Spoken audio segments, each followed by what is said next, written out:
Hello, and thank you for joining us to delve into the future of work in partnership with L'Oréal Professionnel Paris, a spotlight on how the hairdressing industry will recruit, train, and employ the workforce of the future. I'm Amanda Nottage, I'm the editorial director of Creative Head, and right now I hear the exact same challenge from every salon employer I speak with. Just can't find the staff. Sound familiar? Well, in this 90-minute programme, we will assess the pressures being faced by salon employers, and with some expert insiders, we'll be looking at ideas, advice, and thoughts on how we can mobilise as an industry. Now, first up, let's have a little look at the landscape. It's been tough, and it continues to be so. Rising costs, inflation, interest rates have all come at a time when many salon owners are already juggling post-COVID loan paybacks and rent arrears. Yet we're seeing promising signs for the future. The latest NHBF State of the Industry survey shows 44% of businesses are now making a small or good profit. Now that's up from 30% in April, with 36% breaking even. Recruitment plans are on the up. In the next 3 months, 27% are definitely or likely to take on new staff, and that's up from 17% in April. 21% were definitely or likely to take on apprentices, and that has doubled since April. Great.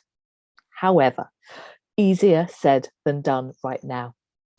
Because according to the NHBF's Careers at the Cutting Edge report, around 57% of hair and beauty businesses reported having unfilled vacancies in March, with half of hair salons saying it took them more than 16 weeks on average to fill a vacancy. Now, why is that? The shift to self-employment plays a part. While talented barbers and stylists are out there, they don't necessarily want to be employed. The lockdowns heralded a reevaluation of what work could and should look like. Just because I'm a hairdresser or barber, do I need to work every Saturday? Do I need to be working 5 days a week? We're also, as an industry, struggling to attract young people into hair to begin with, and I'll be joined later by salon employees and education experts to examine the routes into employment and what we can be doing differently. You'll also hear about the first ever major ad campaign designed to showcase what a brilliant and varied career hairdressing and barbering can offer. In fact, we have a packed programme that's practical and proactive that we hope salon employers will find useful. What are we waiting for? Hi, I'm Monica Teodoro, the General Manager for Education and Professional Development at the L'Oréal Professional Products Division. At L'Oréal, we're committed to supporting a more digitalized, sustainable and inclusive future for the hairdressing industry. Alongside our teams, we have been working with trade bodies, government, salon partners, colleges, amongst other organizations to ensure that we continuously champion the vocation of hairdressing, elevating standards of a unique, creative, versatile, and highly skilled career, the one that only hairdressing offers. We know that the industry and salons continue to face many challenges, especially after the unexpected adversity caused by the pandemic. However, we also know that the pandemic spotlighted the essential role that hairdressing plays in people's lives. A recent survey showed that 63% agree that having their hair done professionally supports their mental health and well-being. Salons provide a continuous sense of community, a high-touch service that can really impact and positively change lives. During the pandemic, we wanted to amplify this essential role, hosting MP visits in salons, including Caroline Noakes, so that the government officials could see firsthand not only how important hairdressing is, but hear directly from salon owners about the challenges and opportunities that lie ahead. And in the height of the pandemic, we were pleased to see the support at the L'Oreal Color Trophy back in 2021, a personal video message shared by Paul Scully, who was at the time the Minister of Small Businesses, Consumers and Labor Market. For us, it was important that he shared his support for the hairdressing industry. We have continued this strong connection with the government, who during the pandemic established a dedicated personal care team as part of BASE, which is now a permanent unit. This is a great progress for our industry and gives us the opportunity to have a more personalized dialogue for our sector. We know that these challenges are still with us today. Apprenticeships, recruitment, and the standards of education are at the top of our agenda, as I am sure it's top of your agenda too. I have been working with my team to help elevate college partnerships and enhance education with training resources, such as the live content of Access, live streams and webinars dedicated to colleges and lecturers across the UK and Ireland. To date, we have connected with over 2,000 lecturers and over 4,000 students. I also personally work with a variety of training bodies and organizations to continually strive to elevate education across every touchpoint, as well as supporting the improvement of education standards and apprenticeship schemes. We are working to attract new talent to our industry to fuel recruitment with our annual Hair the Love campaign. This year, featuring major celebrities like Emma Willis, Pixie Lott, and Will Young, to name but a few, reaching millions of consumers and pros to shine a light on the invaluable relationship between a hairdresser and his or her client, and ultimately showcase the incredible career that hairdressing offers. We are also the headline sponsors for Concept Hair Magazine, Learn of the Year, Career Styler initiatives, supporting the development of our next generation. And of course, we continuously work hand in hand with Catherine and her talented team to support not just a hairdresser campaign, the first above-the-line media campaign that amplifies and attracts future talent to our industry. We are in this together, and we cannot achieve anything alone. I would like to personally hear from each and every one of you, salons, stylists, newcomers to the industry. Any ideas on apprenticeship, education, recruitment, please do reach out, because it is only with your feedback that we can build an even stronger plan and partnership to support the bright future of our industry. It is only with your efforts, it is only with the impact that you bring to the industry every day that we can make forever positive changes, because alone we can do so little, but together we can do so much. Thank you.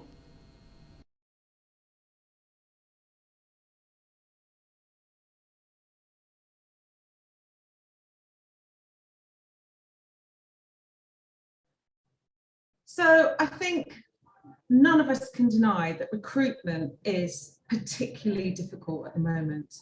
And that's not just of really skilled expert staff, but of our trainees. We as a business, we've been in business 30 years, and we normally have 18 trainees at any one time. At the moment, we've got 12, so we're 6 short.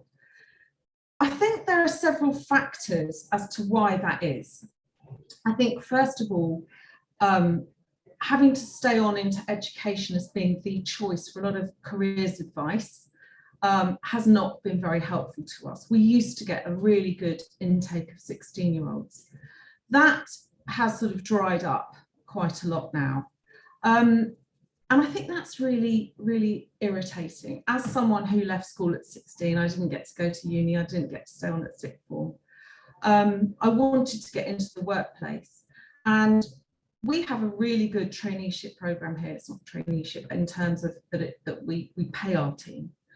So our apprentices are on national minimum wage at the 16 to 18-year-old rate, which is £6.83 at the moment. Now, the apprenticeship rate is £4.81.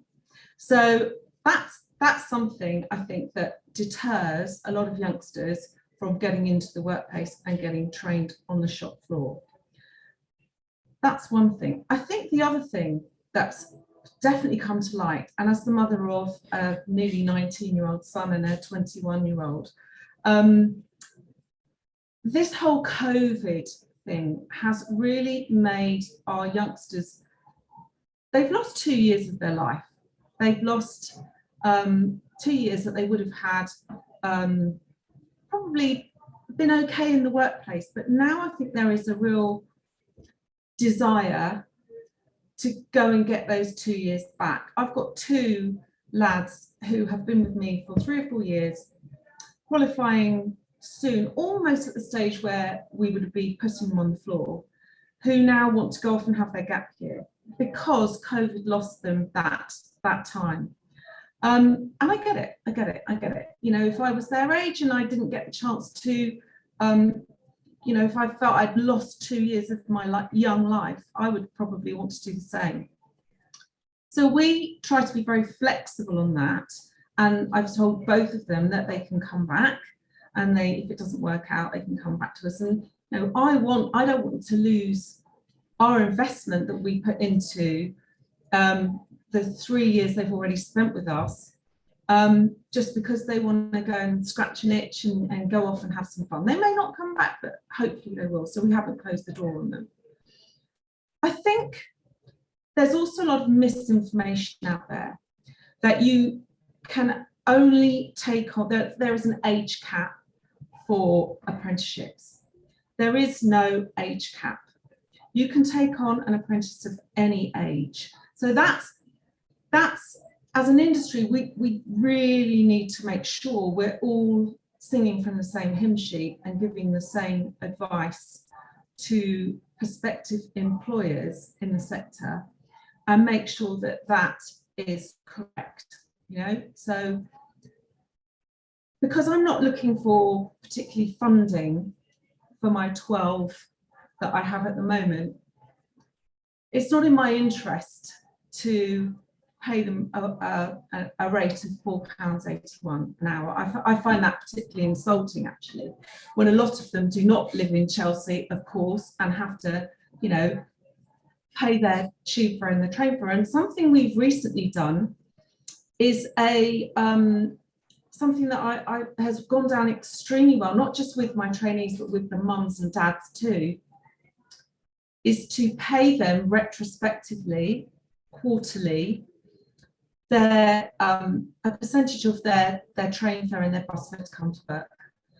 With the increased cost of trains, this has just been fantastic. So it might cost the business about £1,000 a quarter. They only get it, by the way, if they haven't had any time off sick in the preceding quarter. Otherwise, they don't get it at all. But you know, some of them might recoup up to 50% of the cost they incur in, you know, trying to even get into work, if there are no train strikes, of course. So that's been really, really helpful in retaining them. I think that there are things that we can do as an industry to get the right information out there and to safeguard our next generation. And I think that's really, really key, because the safeguarding of our next generation is very much the long-term game, not the short-term gain, if you like. So making sure that we all understand how the funding works, what the rates of pay are, and what the age caps are is key. So I think that's really important. Engaging these 16-year-olds is going to be something that is going to take a hell of a lot of work as a sector, and we need to align in order to get that intake of school leavers who don't necessarily want to go on to sixth form, who've decided uni isn't for them, and who want to get into the workplace. And I think that will come back a bit more. I think we're still post-COVID with that mindset, but I think we will get back to where we need to be, but we need to make sure we're all putting out correct information.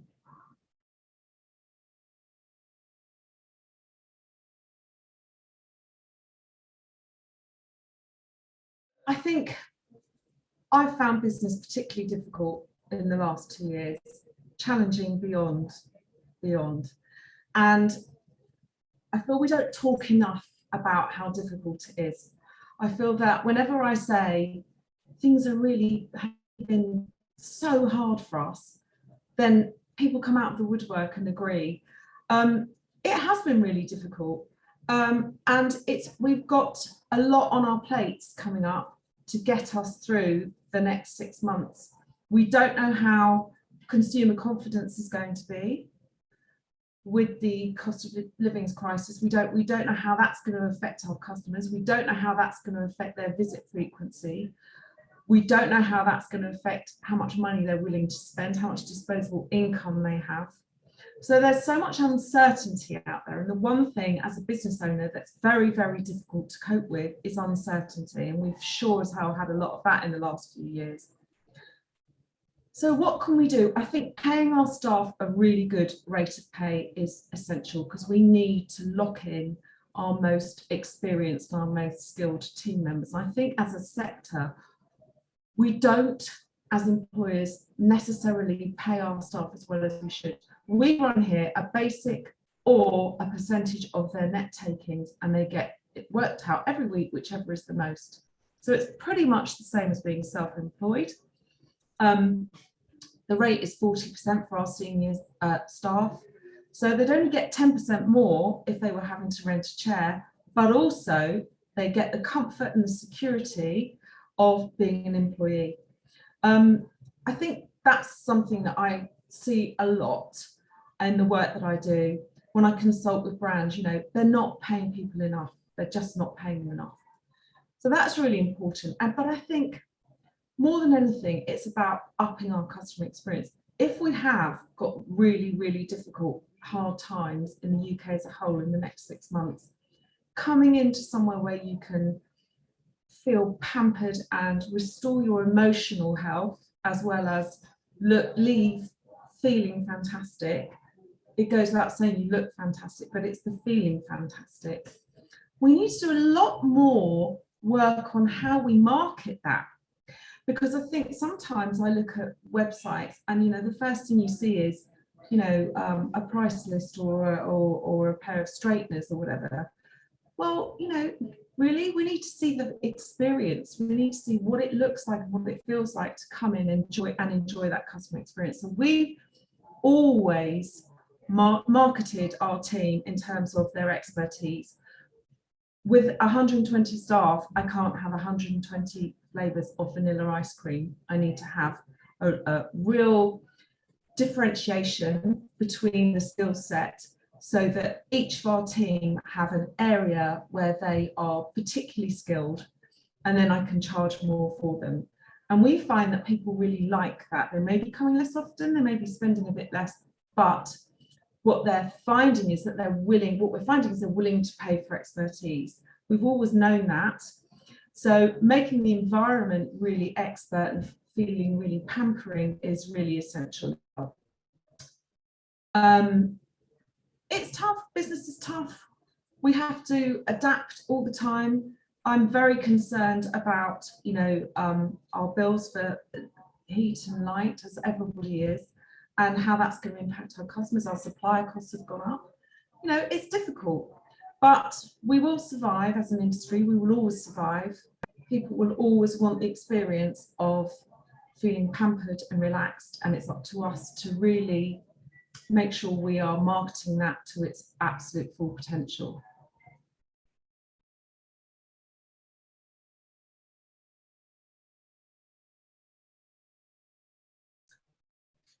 So I think there's something that we all need to really get to grips with understanding in regard to trainees, and that is, unless you run a PAYE system, you cannot employ apprentices, full stop.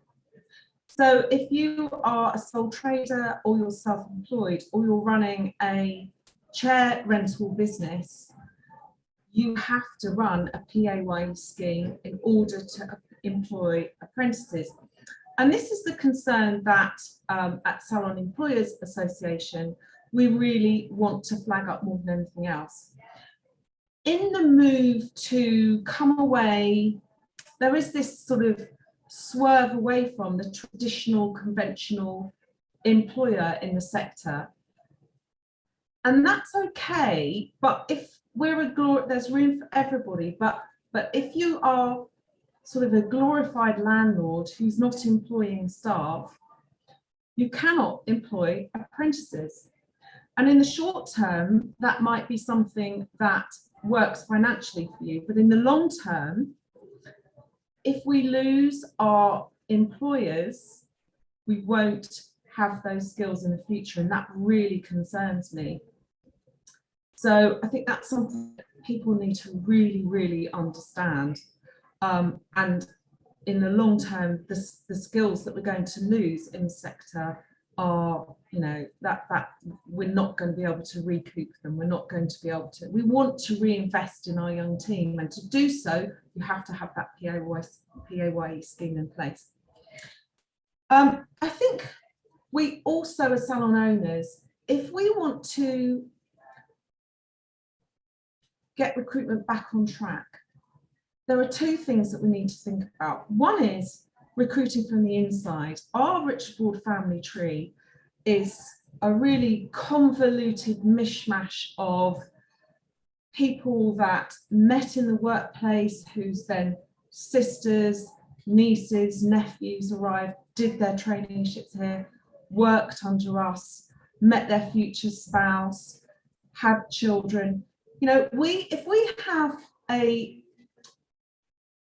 we have a job role come up, we want to recruit somebody that we know, ideally. And I think as a sector, we're not very good at advertising jobs on the inside before we look outside.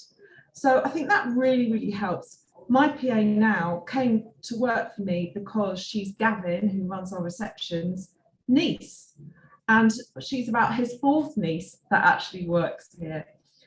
So let's make the most of our contacts and our links and put vacancies out there to our team before we put them externally, and see what comes up, because that's how you create a really lovely family ethos. And I think that's how you keep that long term. Our length of service amongst our senior team is 18 years. And that's phenomenally rare. And that's partly because we are not just a family, but we really are a bit of a family. And that's really important. Finding these staff, I think we need to talk about the benefits of being an employee. We talk so much about how perhaps people can earn more if they're self-employed or they rent a chair or a room. Actually, do they earn more? My team do not feel that they would earn more if they were on a 50% chair rental scheme with me and they were self-employed. They have 4 weeks paid time off a year. They have their birthdays off. They have paternity, maternity, all those other things that we give them. The employee, we need to talk about the good things about being an employee rather than just the bad things. And I think there's a lot of presumption that you can be underneath the VAT threshold and earning all your income for yourself, or paying 50% to someone if you want to rent a chair, and you will earn more. Well, I don't necessarily think that's true. I think you have to factor in all the perks that you get from being an employee. And I think it's going to be interesting with the rising fuel bills, how much of a return to the workplace there might be. Because, we have got a winter of discontent on our hands, and we don't know really how that's going to affect those that are working from home and paying their own light and heat.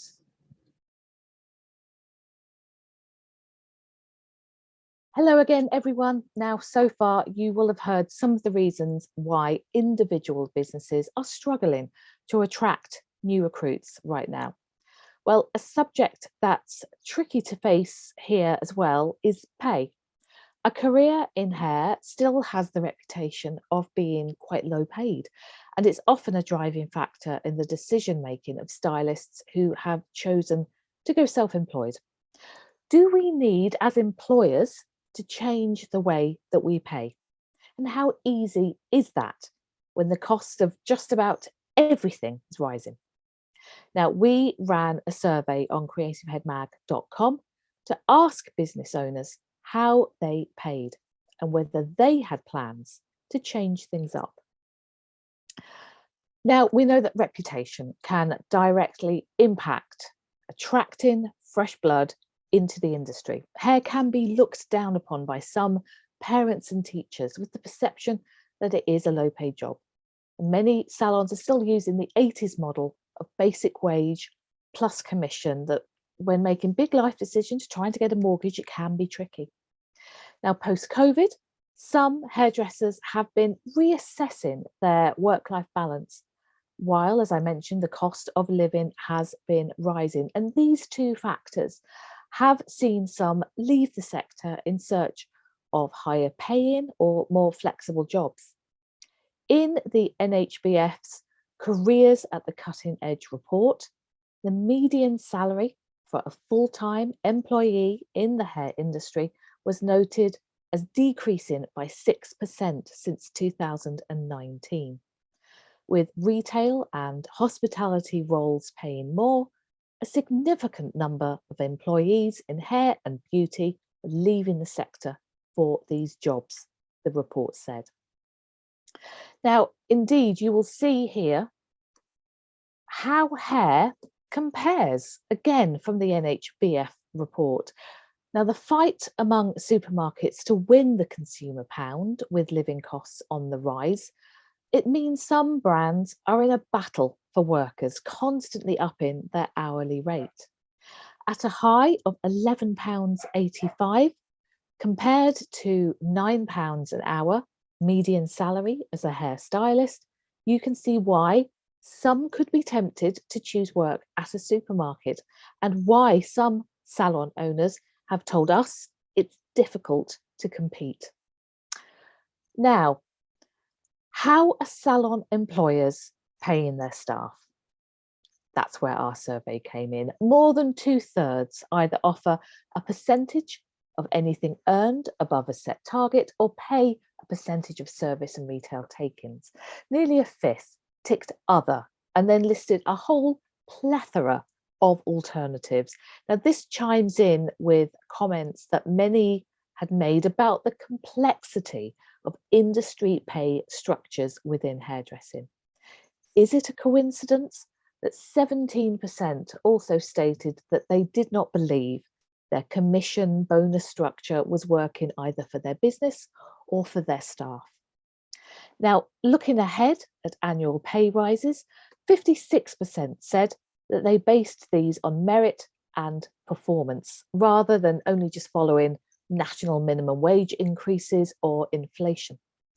More than 3/4 of respondents had offered a pay rise in the past 12 months, with half planning a rise in the year to come, while admitting it would not be easy. Only 10% said that rising operational costs were not impacting increased pay. And despite salons' reluctance to do it, 74% had raised their prices to help pay rises for their staff. One respondent had upped their prices by 20% to make it happen.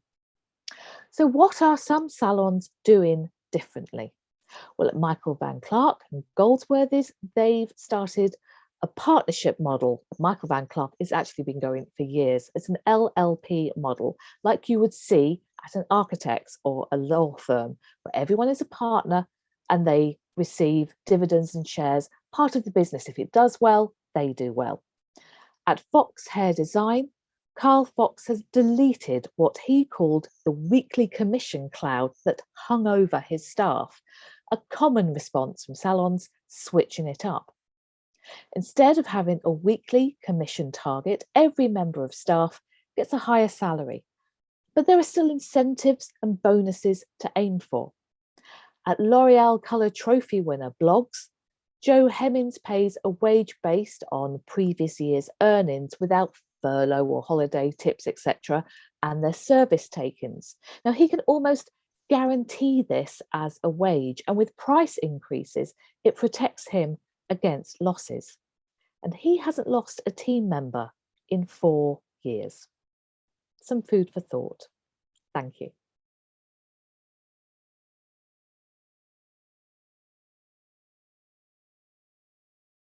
Good evening, I'm Catherine Handcock. I'm the publisher of Creative Head, and I hope that you are enjoying this event, The Future of Work, where we're discussing how we can recruit, train, and employ the hairdressing workforce of the future.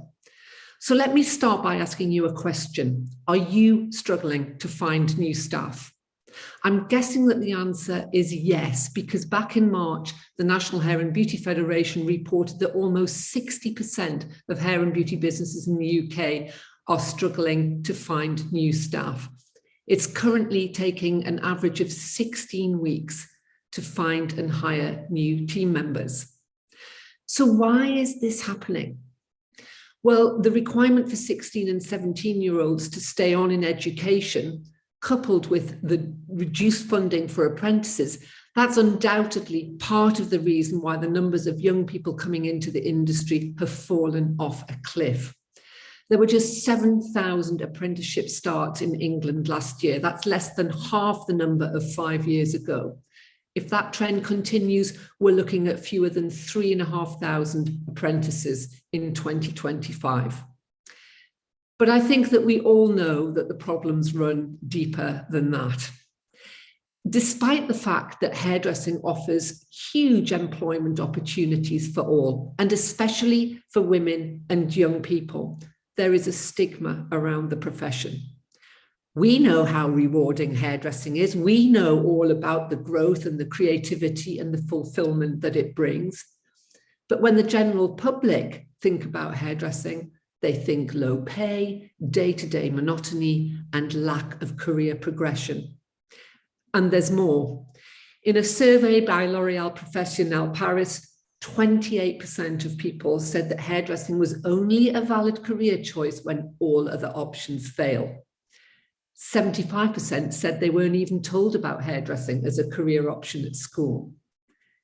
And that is the real challenge when it comes to reaching the next generation of hairdressers.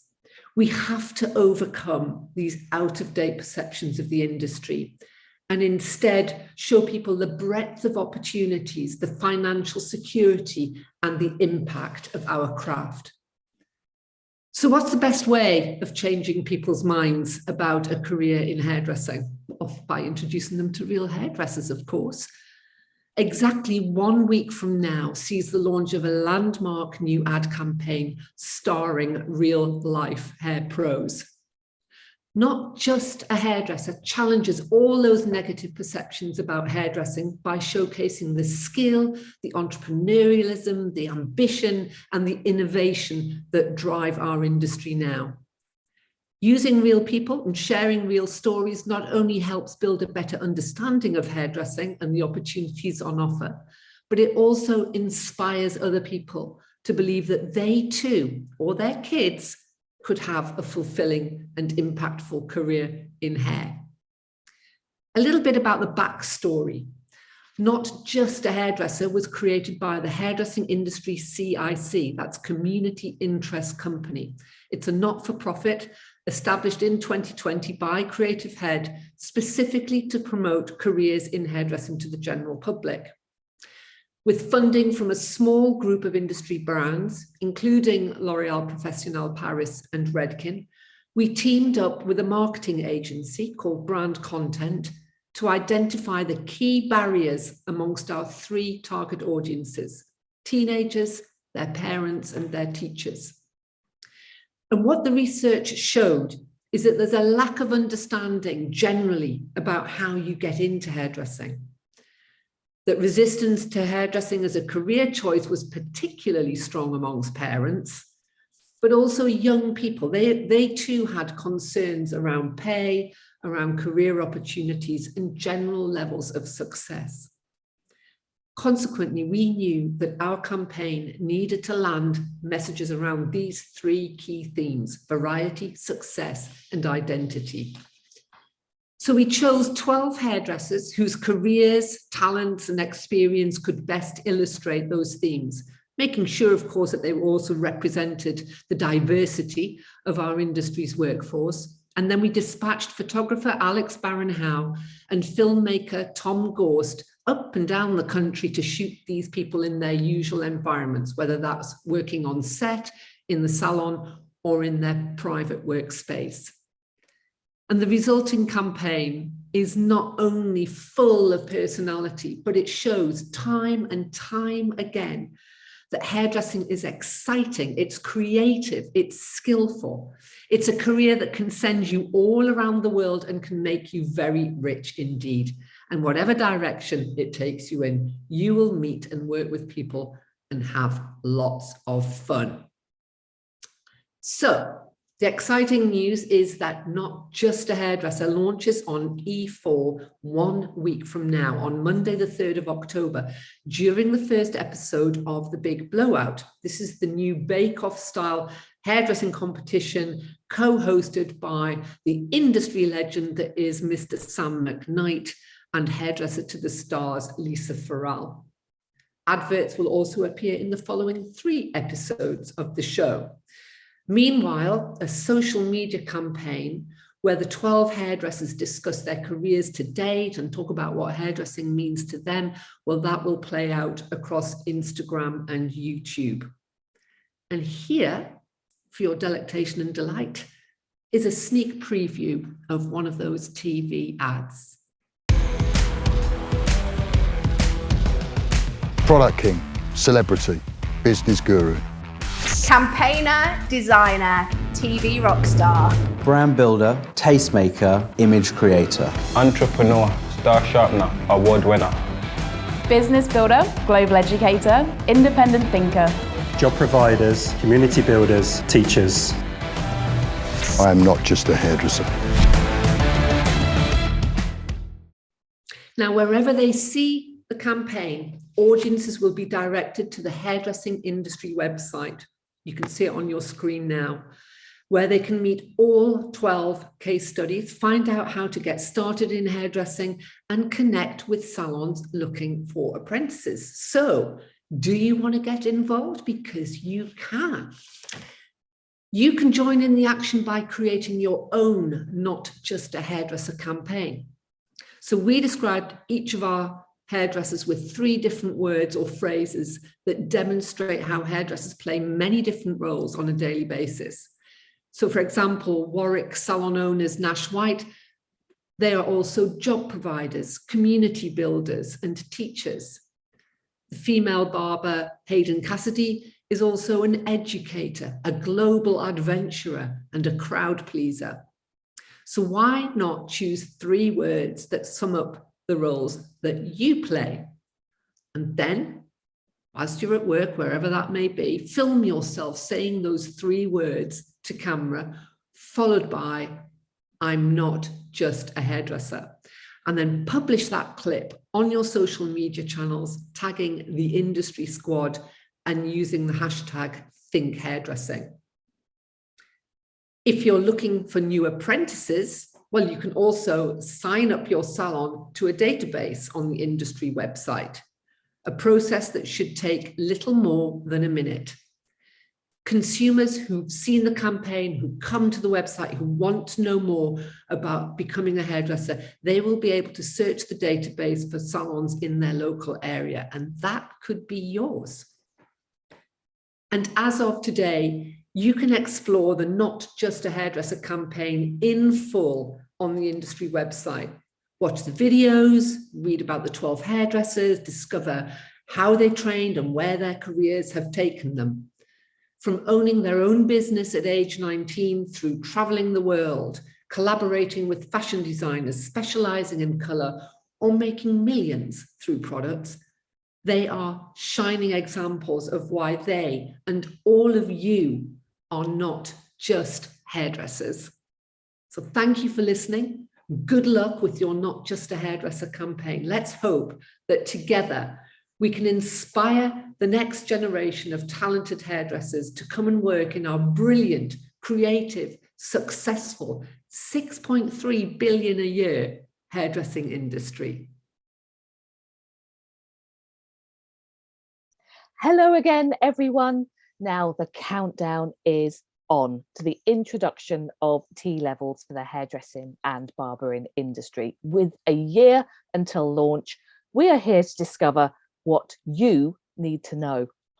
Well, who is we exactly? Well, I'm thrilled to be joined today by two industry experts who have been at the coalface getting T-levels ready as a viable alternative for industry. Now, joining us from the NHBF, we have Director of Quality and Standards, Caroline Larissey, and from the Salon employer side, as well as the Chair for the Institute for Apprenticeships and Technical Education's Hair and Beauty Route panel, we have Paul Edmonds, founder of Paul Edmonds. Hi guys, thank you for joining us today. Hi. Hi. Where shall we start? Well, Indeed. how about talk me through what T-levels are actually going to look like, how they will work and what it means for salons. Funnily enough, this week, I've been surrounded by London buses with the first ads that I've seen for T-levels in general. But I think in terms of hairdressing, people have still got a lot of questions. What are T-levels? What will they look like? I can start on that one. Lovely. Thank you, Caroline. So basically, T-levels have been around. We've actually just had the first cohort of T-levels being passed in other sectors. So it's very much been live and going in other sectors. But for hair and beauty, we've just been at the development stage. So the actual T-levels itself won't be launched and introduced until 2023. So as you say, we've got quite a while to be looking at that. If you're interested in T-levels, you can see the outline content. That's available, on search to look at what's involved in the T-levels. But the T-levels is a new technical qualification that will be offered by schools and colleges for 16 to 18-year-olds. It's a 2-year programme and it will be equivalent to 3 A-levels, and it's set at level 3. And it's split into 3 parts. So there's a technical qualification part, there's an industry placement, and there's English, maths and digital in there. Right. Fantastic. I think it's quite an interesting thing that the government have looked at this, because I think it's all about bringing in diversity and how people approach post-school. And I don't think there is one perfect thing for everyone. So I do think it's, there's a place for this, there's a place for A-levels, and there's a place for apprenticeships. I think it's just, that's where we need to kind of go through and find out which one's going to be the right thing for that person. Yeah, and I think as well, we've got a proliferation of qualifications that are available for that age group, 16 to 18. And employers just do not know the difference between what is a T-level, what is a qualification. We always class it as what is a preparation for work qualification, which is what we class a T-level. So preparation for work means you're going to need to do a little bit more with that learner when they finish the programme to be job ready. Apprenticeships are job ready, competent, working on the job floor. So I think it's really important that we have the distinction, that employers really understand that difference between a T-level learner and an apprenticeship learner. Fantastic. Now, within the T-level, what are the kind of practical things that students are going to be learning? Because it isn't just the cutting side, it is actually kind of more business focused as well, isn't it? I think the one thing that's great about it is it's actually encompasses a lot. It's a 2-year course, so it's not a quick kind of go through this and you're ticking boxes. You have to take part in it, and all the way through you're being tested to make sure that your competency in that area is completely right. And I think that's another thing. It's slightly different in its base, and I think one of the things where it differs from an apprenticeship is it's giving you a broader base. So if you decide that you want to go off in another direction, it's a bit like doing your A-levels, you can then make a decision on which area you'd like to go into. Yeah, I think there's a big thing on the T-level learner, and I think that's where the government have put all the emphasis on. It's about, you know, the sector, the industry understanding. There's the cross-sector technologies and information, and that's where, Paul, where you're talking about the transferability onto other sectors. But there's also business and professional skills in there, and sort of more of the thinking side about critical thinking, personal enterprise, you know, leadership development, as well as looking at the practicalities and the scientific research. And so you can see it's a lot broader than, you know, a hands-on, what I call job ready qualification. Right. Now, we have heard some pretty strong feelings regarding T-levels from some salon bosses. The idea you mentioned earlier, Caroline, of yet another qualification, but also the work experience element. I'd love to know from you guys, how would you kind of allay any fears that any salon employers might have? How would you kind of tell them that this element, this work experience element, it's a great thing to be involved with? Well, I do think, and one of the things that we do is if we take on an apprentice that's done a level 2 from another salon, and even within our own salon, if they've done a level 2, we do probably about a 6-month course of barbering, and they watch and they take part in training.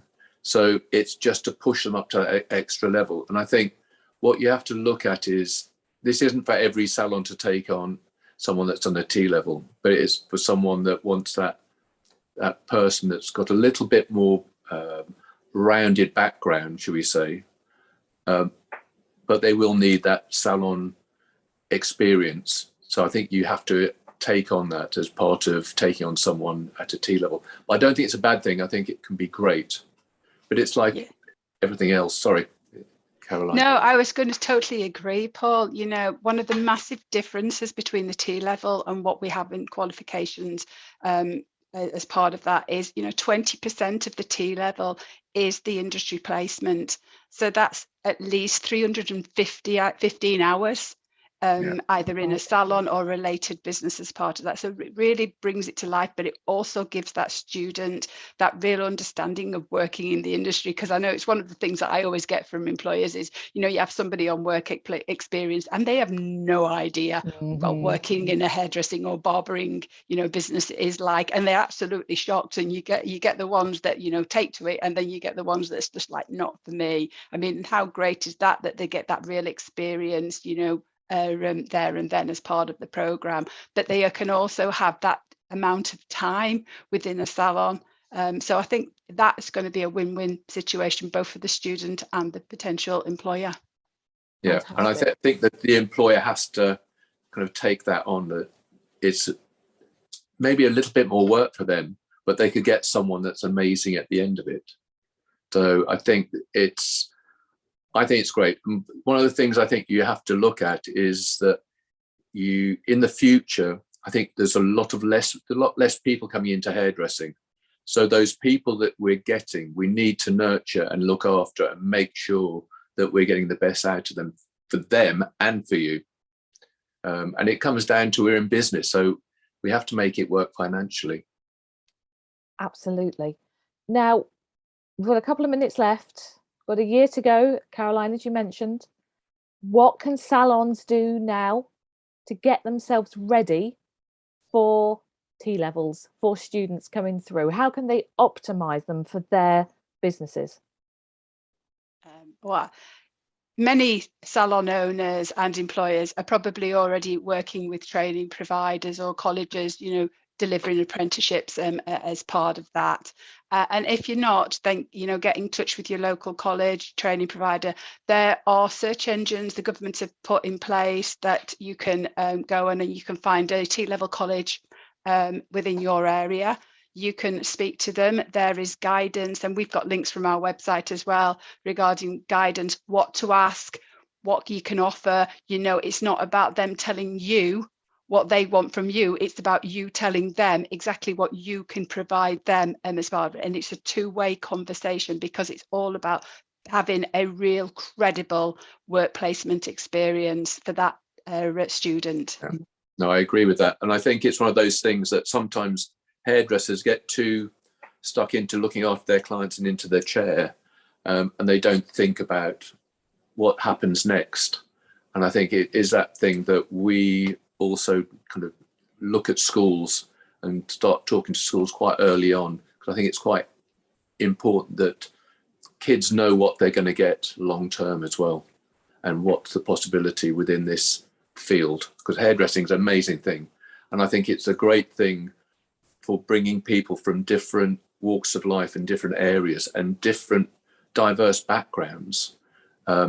It's a way of kind of working your way up to a great future. So I think that's also very important. I think that's one of the things that we really do well as a sector, isn't it? We've always, brought the learners. We get the learners come into the business that won't, you say, B2 at anything, and then all of a sudden they're chatting with clients, and it's a real social industry as part of that, and it really does help those, potential students. Fantastic. Caroline and Paul, thank you so much for your time today and giving us a little bit more detail and a bit more breadth on what these T-levels are going to look like, so that we're ready for them come 2023. Thank you. Next up, we are talking apprentices. Long been the preferred route into hair by salon employers, apprenticeships are seen as the ideal way to get a young talent salon ready. However, you'll know that the once steady number of apprenticeship starts has reduced. In England, there were 15,000 apprenticeship starts in 2016, according to figures from the NHBF. 5 years later, that had more than halved to 7,000. If trends continue, we'll be looking at just 3,400 starts come 2025. Why has this happened? As Catherine Handcock discussed during her showcase of the Not Just a Hairdresser campaign, lower funding for apprentices and the requirement for 16 to 17-year-olds to stay on in education are undoubtedly part of the reason. Salons looking for apprentices often find it tricky getting into schools to speak to students. Another challenge? Well, the number of salon employers offering apprenticeships as self-employment increases has dramatically fallen. And with costs rising, it's understandable that some salon employers will be thinking about the return on investment and getting their apprentice salon ready. Yet the rewards are there. Building a team from the bottom up, ensuring they have your skills, your brand, what the client needs, the satisfaction of seeing them bloom under your wing. Well, I am thrilled to say we have an exceptional contributor joining us to discuss this all and much more. Nahid Mortuza from the Institute of Apprenticeships and Technical Education. And that's the organisation that looks after apprenticeships and the technical pathways into the industry. Over to you, Nahid. Hello there, it's lovely to talk to you all. My name is Nahid Mortuza, and I've worked in vocational skills and qualifications for the last 14 years. I currently work at the Institute for Apprenticeships and Technical Education, or IFATE for short. You may not have heard of IFATE, but if I had to choose one way to describe us, I'd say that we're transforming and improving the skills system by putting employers at the heart of almost all skills training and making skills and training system easier to navigate for everyone. So we get expert guidance from thousands of large and small employers to help us deliver high quality apprenticeships, T-levels and higher technical qualifications.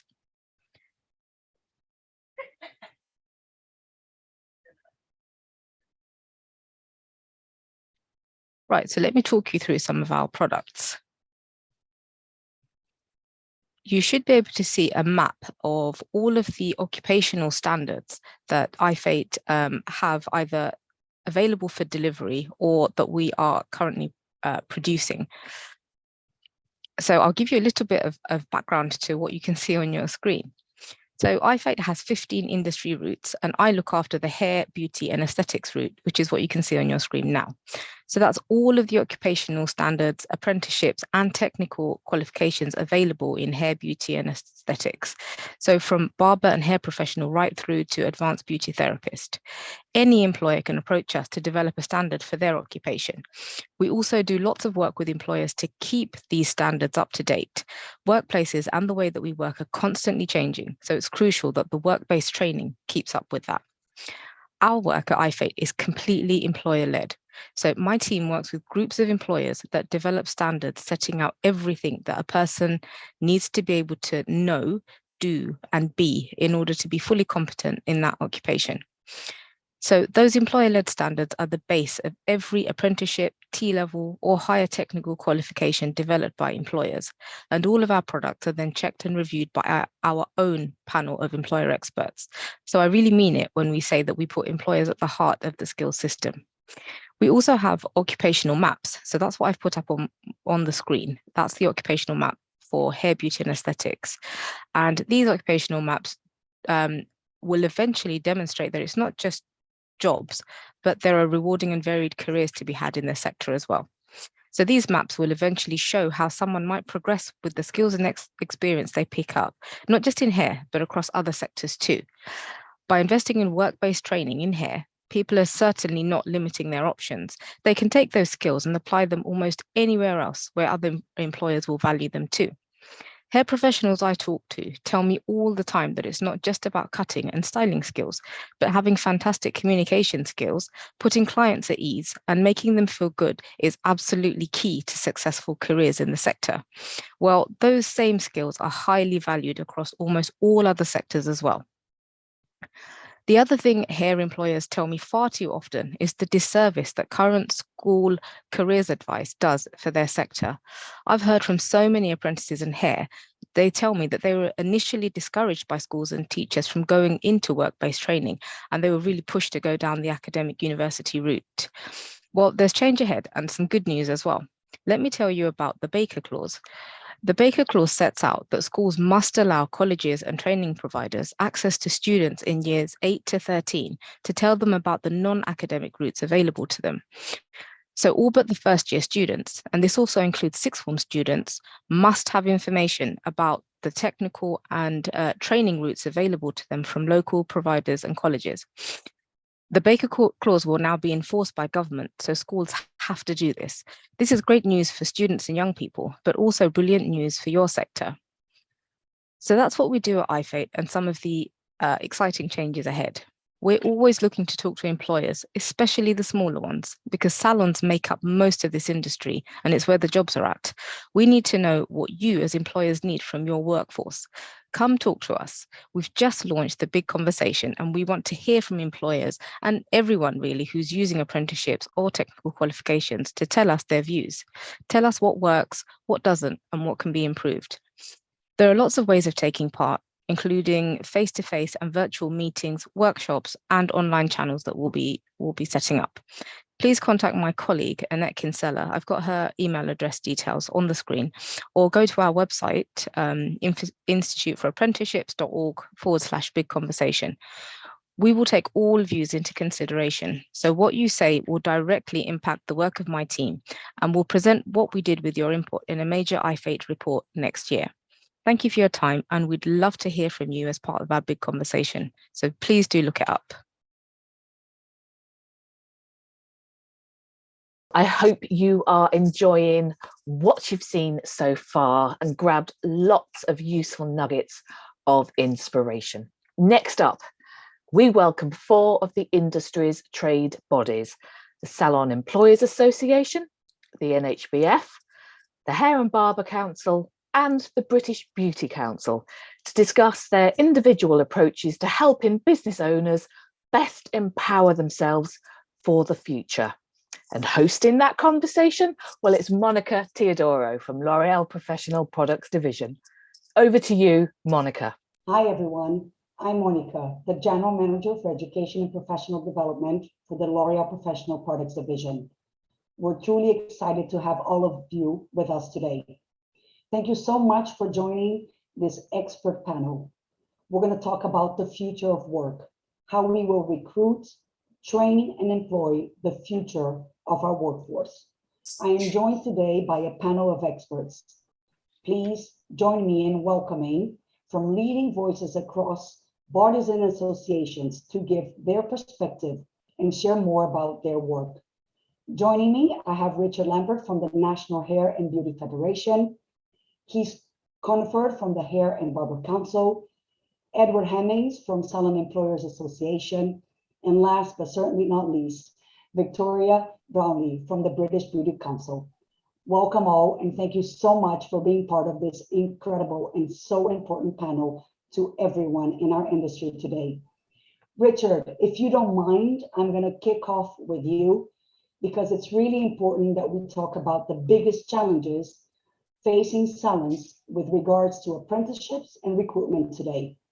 What we would love to hear from you in and around the report of the NHBF released earlier this year that we heard about it this morning.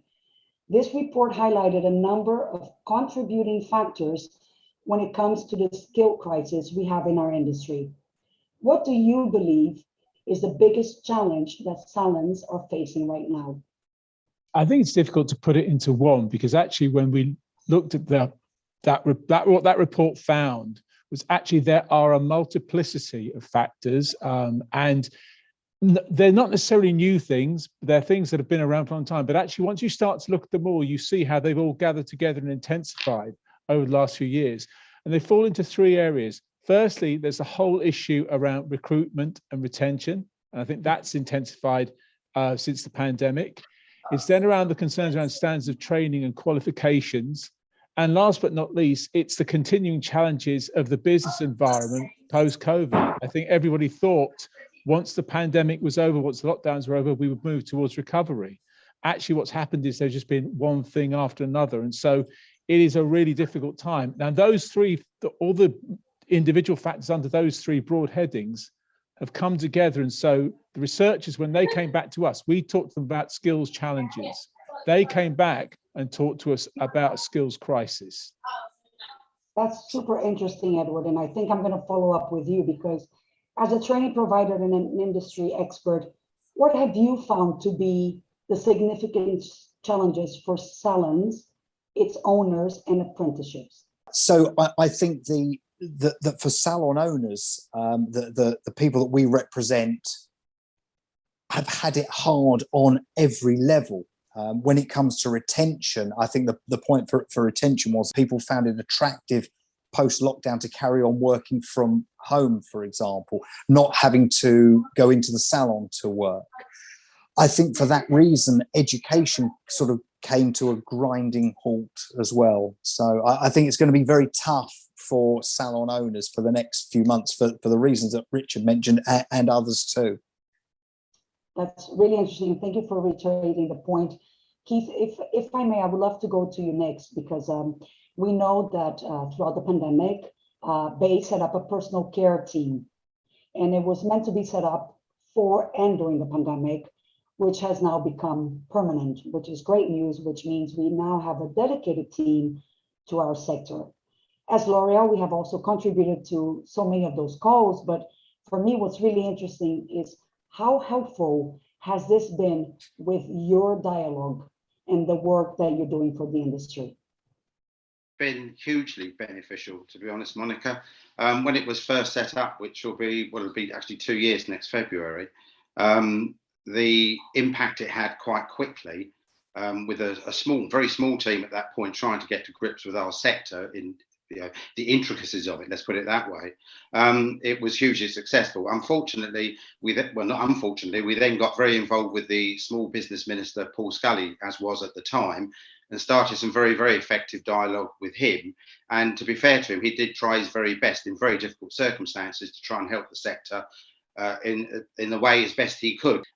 Latterly, of course, he's now gone, and we have a new minister called Jane Hunt, who I've had 3 meetings with so far. And again, she's very, very supportive. Was almost blindsided when she realised that the industry wasn't regulated, as was Rishi Sunak when we told him, to be honest. So some very, very interesting dialogue going on there, coupled with the fact at the moment that we're in dialogue with them about consumer protection. the way that some unqualified, untrained, and people that have had no background at all with the sector are dealing with chemicals, in some cases fairly strong chemicals, and obviously sort of scissors, razors, and so on and so forth, and the protection the consumers expect when they pay for these services from wherever, be it in a salon, be it freelance, mobile, or whatever. So I would say overall, whilst it's not perfect, and I wouldn't like to say it was, but it's hugely better than it ever has been before. And they come to us now for information rather than, and other industry organisations, rather than us sort of chasing them all the time. That's a really important point, Keith. And actually, I'm going to come to you next, Victoria, because I think we all understand that there's a lot of work going behind the scenes that sometimes people are not made aware of. And we do realize that there's more work to be done. But if we look at policies and initiatives specifically, Victoria, you work a lot in policy, and there are interesting areas that the bodies are looking at in terms of policy. And I think it could be a great way to highlight to the audience today. Yeah, of course, absolutely. And as Keith mentioned, the engagement that we've had from the Bayes personal care team is like nothing we've had before, where pre-pandemic, I think Keith, Richard, Edward, we were all sort of trying our best to engage with people that would want to engage back with us, but we were being passed from pillar to post in terms of the relevant department that would engage with us at that time. So the fact that we have a personal care team now is massively in our favour, and it does mean that when we have initiatives or campaigns that we want to be taking forward, areas of support where we think that we really need urgent action, especially around COVID, and as Richard said at the beginning, beyond, when we all hoped that that would be the worst over in the real midst of lockdown pandemic times, we've now seen energy crisis, the situation post-Brexit, the ongoing struggles between Russia and Ukraine and the war there. And I think it's, if anything, cemented that the work isn't over in terms of the support that we were trying to get during the pandemic. And there's work in terms of further support around business rates relief, or parity in terms of support on energy bills, and the fact that support has been given to domestic households in trying to help with the rising cost of energy, but that support that to date hasn't been followed through and put out in any real great depth to the business side of the economy. So when we're also managing problems around trying to recover post-COVID and bring in all the different kinds of things that we want to do to, in the government's terms, build back better, you don't expect that there's going to be all these other ongoing icebergs, as it were, to be sort of tripping you up along the way. And that's where we really need the government to understand that in order to recover and to go back to that £30 billion,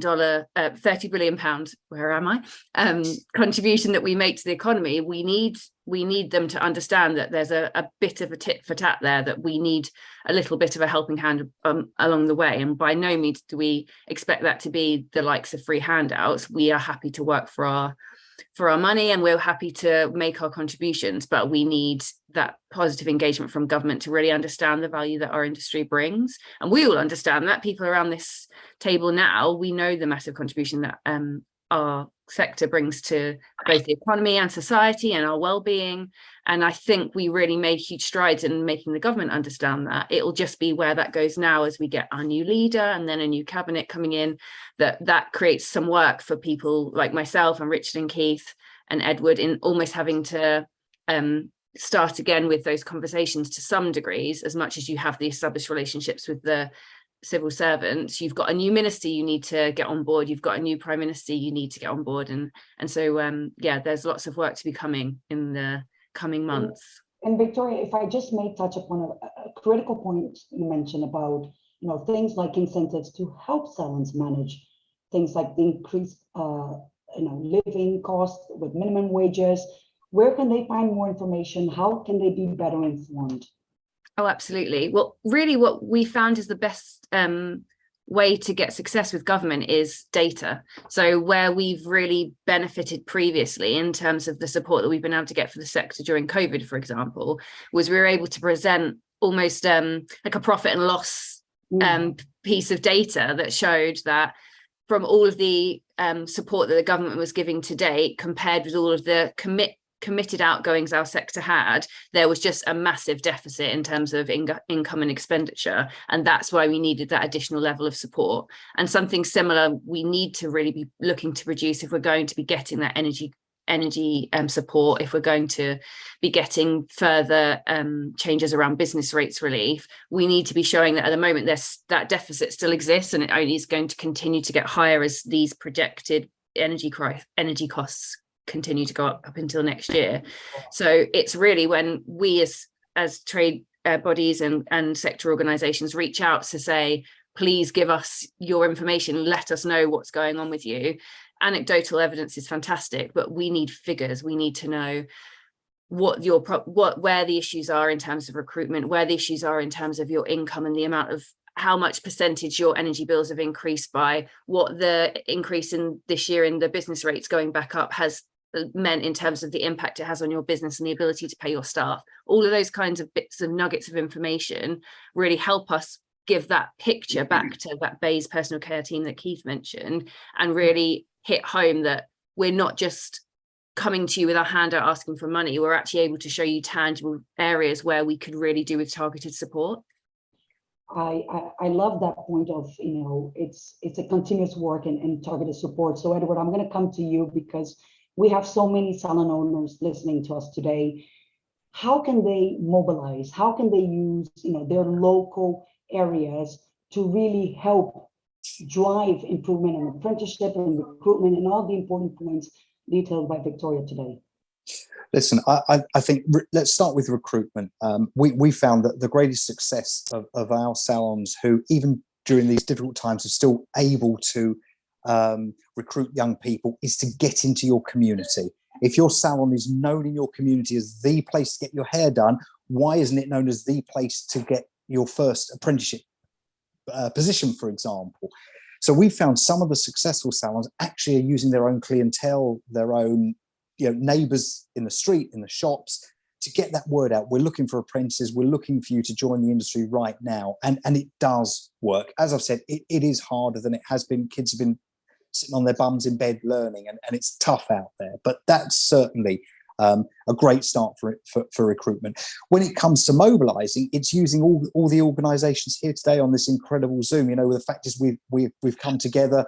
We're on a Zoom together. We all represent slightly different parts of the industry, and I think that's what's so exciting. SEA represents one specific part. Hair and Barber Council, NHBF, BBC, we all represent something different, but together, if we get enough people willing to make that stand, willing to shout, willing to say, we need help. Listen, we as an industry are the heart and soul of every high street. You may go to a high street to get a coffee, but you might not buy anything else. You'll come to a hairdresser and visit 20 other stores in that high street whilst you're there. We're also cyclical. You might come in for your weekly blow dry, your haircut every couple of months, and your colour quarterly, let's say, for example. So actually, we are the key to the success of every high street. And if government could understand that, by us mobilising together with every business owner in the country, we can make a stand, we can make a difference, and we can show we're just as important as hospitality. Yeah, and it's really important, that factor of togetherness, and using the collective intelligence. But Richard, I'm going to come to you before I go to Keith, because I know you've included many recommendations on your reports. So I just wanted to take the opportunity. Is there anything coming out that we should look out for? Anything that you might want to highlight to all of us today? So the report didn't actually make any recommendations, because the report's author said, we're economists. We can tell you what the data says. We can tell you what we've been told, but it's not for us to prioritize. So what we did was we talked to as many of the industry organizations as we could around the publication, giving them a chance to see the report, getting their feedback, getting a sense also of what actually is going on around the sector. And what we said is, right, what we'll do is we will come back once we've talked to everybody, and we will pull together a meeting, and we'll feedback what we've heard. And we'll also we will need as a sector to work out what we do, because it was patently obvious to us once we saw the report, this is too big for any one organisation to try and tackle on its own. We need to be working together. We need a coordinated plan. So what we'll do is we're just about to start canvassing a date that we'll try and get everyone together, and we'll put something in front of them and say, right, here's the start of a 10. Now let's give this a really good kicking, pull it apart, put it back together, and make sure we've actually got something that we're now all prepared to commit to and start working on as a collective. Because I think what comes out of that report is the challenge is massive, but it's a challenge for us sector organised representatives, it's a challenge for individual businesses, and it's a challenge for government. And if we can't get all three working on this, then frankly, we're not going to get very far. I love that, everyone within their association or trade body talks about the importance of collectiveness and togetherness. And I know we are over about 2 minutes, but this is too much of an important topic not to wrap it up properly. So I'm going to go to you next, Keith. Any other thoughts for salons or more generally on promoting the vocation of hairdressing and the importance it has in the marketplace? Well, I think there's many things. I mean, has been outlined already. We are in a quite a difficult situation at the moment as an industry and as a country as a whole. Focusing on the industry, I think we've got to focus on what we do best and promote that really well, which goes back to locality as well, which Edward was speaking about earlier on. I also think, and again, there's some work being done on this, that some of the funding for young people coming into the sector is very restricted. For example, in all the years I've been in the industry, they've always focused on the 16 to 18-year-olds. Yes, in the past, there was some 19 plus and some discretionary funding kicking around. There's none of that now. So I think, we need to be looking at ways that we can perhaps get some money to encourage people to train and qualify within our sector. I think that's really important. The other thing, of course, which is a great concern to me, is the salons and the rates as some of them are closing down for all manner of reasons, mostly financial, but sometimes people just can't stand it any longer. Where's the future of our sector if that happens? Because it's the salons, which you quite rightly say are the lifeblood of the high street, and I totally agree with that. And I must just add very quickly is that government are aware of that. I've had numerous conversations with them about this, and they are aware that we are the lifeblood of the high street, and it's very important to them. But at the end of the day, I think we've got to then make training and education more appealing. I think gone are the days where we use them as cheap labour, which has happened for many, many years in the past by many people. And I think we've got to focus on the quality of what we can really bring to this industry and through the career opportunities that the industry provides.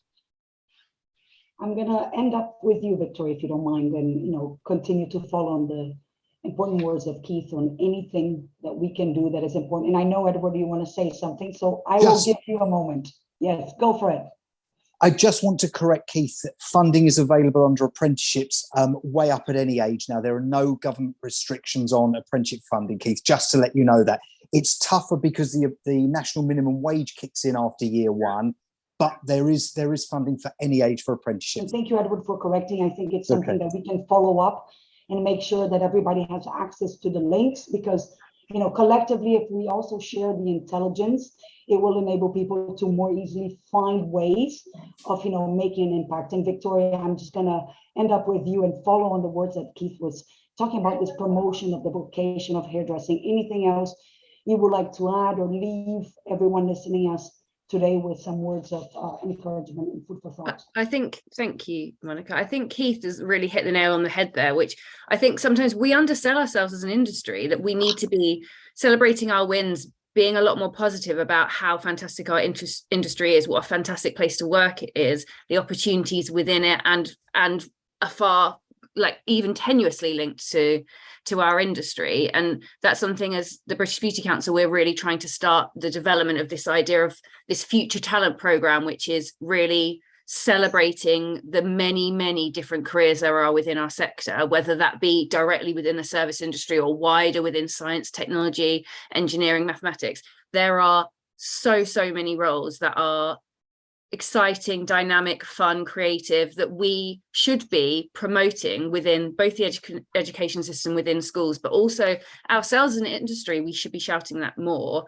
And one thing I would say to salons, as Edward was really giving fantastic advice about how they can engage more locally in their communities, get involved with your local schools and your colleges, get in there on their careers days, volunteer for their careers fairs, be out there and engage and celebrating how fantastic our industry is, because I think quite often we do ourselves down, and understandably so, because it's so easy to get pulled down by everything that's going on societally and worldwide at the moment. But we've got a responsibility to be bringing more people into our sector, and to do that we really just need to be finding the positive wherever we can. And I've learned that very much over the last 6 to 12 months personally, and I think it's something that we can all take on board a bit more. Let's think about the 3 things that we can be really excited and positive about within our sector, and that we would want to tell somebody else to continue that message, to get, you know, their daughter or their son to then think about looking further into a career in our sector. I love that, and I hope everybody with us today has also had the opportunity this morning to discover a bit about the great campaign, not just a hairdresser that is coming out. I mean, the more we mobilize voices, the more we have a united front and collectively raise the standards of the industry, the more everybody will gain, and hopefully we will contribute to a more positive impact and a better future proof of our industry. So thank you, each and every one of you, Keith, Victoria, Richard, Edward, for your invaluable contribution. This is just the beginning, I'm sure. Thank you for all of you listening today. Thank you all for the platform, and we hope to see you soon. Have a great day, everyone. Thank you so much for watching The Future of Work. We hope that it's given you some inspiration and practical ideas to help you tackle any challenges you're facing within your own businesses right now. And we know these challenges will continue, and that we need to keep working on them, but by sharing ideas and coming together, we can make progress.